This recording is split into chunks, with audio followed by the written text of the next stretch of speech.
Evan, he actually was put in an institution, but they ran a bunch of tests on him to see if he was sane or not, and all the tests came back negative. He was not insane. So most of the time, 98% of the time, Bill Ramsey was completely normal and didn't have any characteristics of a werewolf.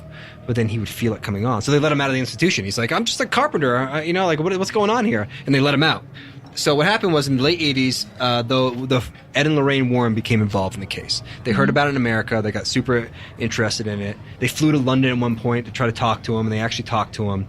And long story short is they determined that it was possession. It wasn't like the other form of lycanthropy that we were talking about, where like a physical transformation. Yeah. This guy wasn't where he was the spirit of a wolf-like entity was taking him over. And so it might not even be a wolf, though. That's the thing. It's like we say werewolf, but it probably was just a demonic creature that was possessed and crazy and aggressive and very bitey. You know? But it's only at certain weird times, right? It's not. I was just going to ask, was there anything that kind of triggered? Yeah. Did they find out anything that kind of triggered? Not in this book I didn't read. There's so much information out there, and I could go really deep. But no, I don't know. I actually don't know. Probably, maybe, I don't know. Yeah. So he, long story short, is they brought him to America, and they brought him to a bishop in Monroe, Connecticut. Monroe, Connecticut is where the Warrens have their museum of haunted artifacts. Yep. And they found a bishop because Ed Warren was very connected to the church. A lot of his work was it was seen through a Catholic lens. Yeah, they were a very religious couple, yeah. Yeah. So then they brought him to a bishop whose name, hold on a second, let me get his name. Bishop Robert McKenna of a traditional Catholic church, Our Lady of the Rosary in Monroe. They flew him to America? Well, I don't know who paid for it, but he ended up coming to America because they couldn't afford. afford. Imagine if he turned during mid-flight and just started ripping apart a plane. That'd be crazy. Again, it was the risk. They took a risk, man. So they gave him a exorcism, and then immediately, usually an exorcism, sometimes the first one doesn't, as we know of researching this stuff, that the first time you exorcise someone, it doesn't get rid of the demon or the spirit. Right, the demon just gets pissed. Yeah. What are you doing? And it takes usually like 3 or 4 times or more than that. So the first time they did it, boom, it was gone immediately. And then the rest of this guy's life, he never had an incident again in his life. And he's lived a happy, normal life completely. But where does he think he got this? I mean, he got it so young. Like, where did it come from? So in the backyard, all he knows is in the backyard as a 9-year-old. He's just walking out there. They got a chicken fence. They got cement poles, and suddenly he got really cold, and it overcame him. So I don't know if that site was a particular, like his backyard was a particular site where something had happened. They never even mentioned that. So it was just a roaming, it's even scarier. Yeah. It's like a roaming spirit happened to inhabit a 9-year-old. So they don't go into it. Who knows? Did he have trauma in his life? Was something horrible happening? Because generally we know from possession stories that the person is going through extreme trauma some sort of and weakness. negativeness. Yeah. So maybe he was. Yeah. So maybe I got to do more research, but I thought it was fascinating that we're talking about shapeshifters, that how it's not even necessarily just changing physically like your story. It's embodying the spirit of something that can take your body over, and the next thing you know, you have superhuman strength. It's recorded. There's not cops, they call them bobbies in England, who won't even talk about it. Ed and Lorraine Warren tried to research it and tried to talk to people about it, and they wouldn't even want to be a part of it because it really happened to him. Yeah. So this guy was legit, man. Yeah, Werewolf in London wasn't based off of it, but other it seems like other werewolf stories that kind of originated from this moment, you know? Yeah, I don't think it was a werewolf. It was just a demonic entity. But that story of having someone close or like going to somewhere to say, hey, you need to lock me up because I'm about to fuck shit up. Yeah. That makes it more believable to me. I've seen that in a few different, I guess, werewolf films and shows. It's based off that. Yeah. Which is super fascinating. Huh. Or the Hulk, maybe. Yeah, he's a very hulkish. Very hulkish. Well, interesting. I did an interview previous to us having this conversation with a shaman that I worked with for a brief moment of time. He spent 30 years in South America working with famous shamans down there, and he's been trained by all of them, and so he does shamanic ceremonies and stuff like that, especially between like a werewolf or a jaguar, like what actually happens. So here's a little bit from this interview. All right, I am on the phone with John Rasmussen, and just a little overview of John. He has been studying shaman traditions for over 30 years in all parts of the world.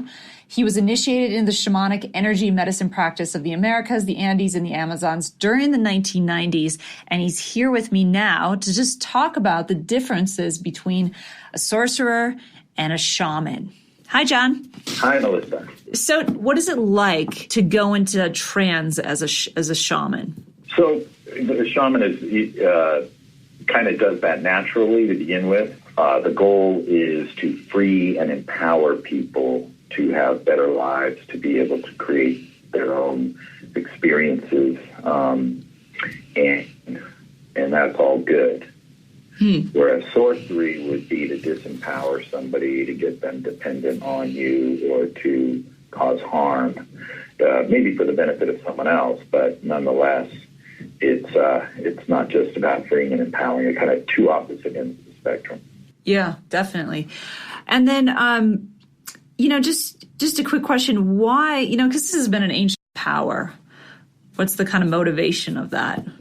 The way I look at it is that as Homo sapiens, we essentially have all of gifts, the stones, the plants, the animals, all kind of within us. But if we want to enhance one in particular, it helps us to add to that, to bring in, just like a healer might call on angels or non-physical, team members to enhance their abilities.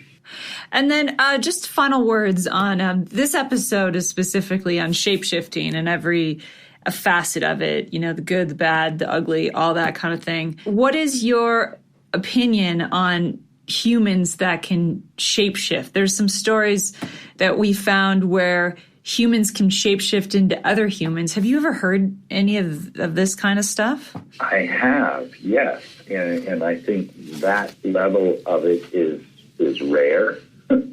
And there's some question as to whether we're talking about literally appearing in a different form or more sort of,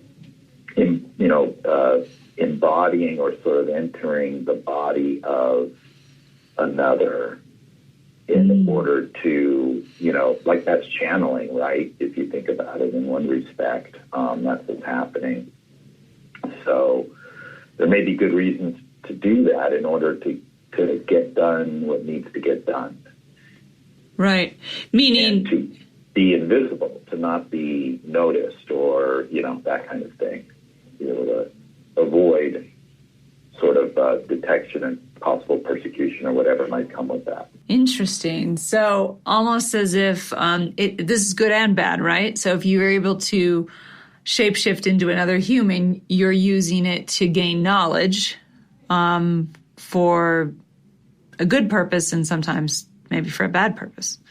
Right. All these things can be used for either, right? It could be, the shaman, again, uses it for good purposes, right, to improve the quality of life of everyone, and the sorcerer might use it for more personal gain, or, manipulating, that kind of thing. Right.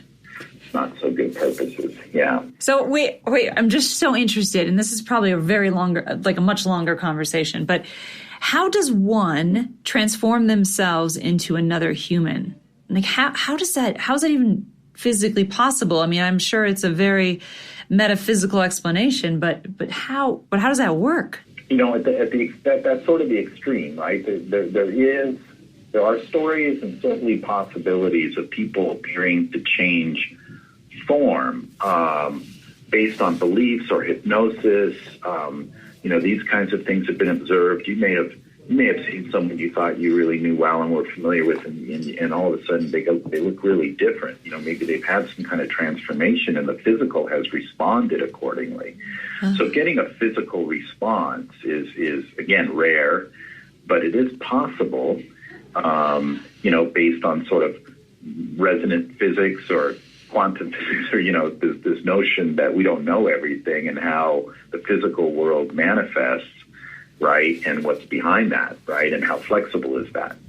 So it's not out of the question, and it's certainly actually explainable by that kind of science in a way. But I think the level of personal power or focus or coherence or resonance or whatever it takes on an energetic level to do that is a lot, and I don't think it's necessary to get the work done, right? Per se, yeah. But it can happen. But it is interesting. It's really interesting. Yeah, absolutely, I think it can happen. Yeah. Cool. Well, thanks for joining us. You're so fascinating. If anybody wants to check out his site. It's John Rasmussen, and I will post it in our caption if you're interested in getting a hold of John and finding out more about shamanism. Thanks for joining us, John. You're welcome, Melissa. Thank you for having me anytime. Whoa, that was really interesting. The one thing I took away from it immediately that fascinated me was I feel like when we brought up this subject, it's all dark. It's like shapeshifting is always some dark story of some jack dude in the desert getting messed with by a bunch of teens with a spotlight, dude. Or someone turning into a werewolf for no reason and being really aggressive. I like the idea that it can be used in a positive manner. And in many different ways to help a village with their water or in other positive ways. I think that's a good angle because sometimes these stories are always dark and mysterious and like evil because we like that as stories, but it's not all bad, people. Shapeshifting's not all bad, apparently. Yeah, I mean, it seems like it's a pretty big aspect in religion in general. In fact, in this in the Shapeshifters, a history book, it even comes up that Jesus Christ had shape-shifting abilities. Oh, really? Can you just walk on water? In the Bible. Yeah. Super interesting story. I didn't even know that. Like, there was some ancient texts that just came out maybe a couple years ago. I think they finally translated them. It's in the Coptic languages, which is a Egyptian Greek language. And it was written in the name of Saint Cyril of Jerusalem, a distinguished theologian. Theologian. This is you're not talking about the Dead Sea Scrolls. This is something different. I am definitely not talking about the Dead Sea Scrolls. So the ancient text explains Judas using a kiss specifically to betray Jesus. According to the Bible, the apostle Judas betrays Jesus in exchange for money by using a kiss to identify him, leading to Jesus' arrest. And the tale explains that the reason Judas uses a kiss specifically is because Jesus has the ability to change shape. Right, yeah. Because he wasn't able to, whatever, he was like in a I was going to say a party. I don't know. Did Jesus party? Yeah, why I'm sure not? he partied. Well, yeah, of course he did. You know, I mean, he was in a room full of people and they weren't able to recognize him because he was able to take the form of someone else or so just other people? Himself. So just other people, not animals or... I mean, maybe he just put on a fake mustache. I don't know. No. Judas was basically ratting him out. And they said, we can't arrest him because he keeps changing shape. Yeah. We're not sure what he is. Oh, that's interesting. Yeah, I don't have the exact quote, but there is a quote from the Bible that says this. Right. So he identified Jesus because he is changing shape. Yeah. By the kiss. Which is interesting. He's more it's like he's more of a metaphor than a solid human being. Yeah. I mean, that's some controversial territory there, but yes. Yeah, we just lost 30% of our people. Yeah, so and you know what? Fuck them. I don't know. I don't know about you guys, but this is an interesting conversation because I always feel that in every single one of our conversations, no matter how dark it gets, we find the lighter side of it, which I think is every story, right? Yeah. So a shapeshifter, werewolf, shaman, all of these have good qualities to it as well as they do the dark side. And I think it's interesting. And the more that we've compared all of our stories, I think that there's some truth to it. I mean, there's literally animals on the planet that can completely shapeshift into something completely different. Yeah. And physically, not just like metaphorically. Yeah, physically. And there's stories that, like the one that you just told, where there's tons of witnesses, and including the guy who's completely honest and trying to turn himself into the bobbies. Yep, it's an undeniable event. Or even the kid, just driving across the country. I mean, I doubt he was hallucinating. So, I don't know. There's something to it. It's very interesting. Yeah. To me, I think there's too many details and examples in some of these stories where something's going on that greater than we understand. And sometimes we're like, oh, it's all jinn or it's a simulated reality and everything's just like blah, blah, blah. And really, it's an entity from another dimension that we don't quite understand yet through science messing with us. Yeah. Potentially. I don't know. It's too much of an umbrella term. It's just like a casual. It's jinn. Right. Well, it's because we all want answers, right? So we try to come to a conclusion, then we feel better about it. Whatever the answer is. Exactly. Yeah. So we're saying we don't have all the answers. However, this is a very interesting conversation, and we have lots of different answers. Yes, we do. All right. So until next time, thanks for joining us on Cosmic Cantina. Have a good night. Goodbye. Later, people.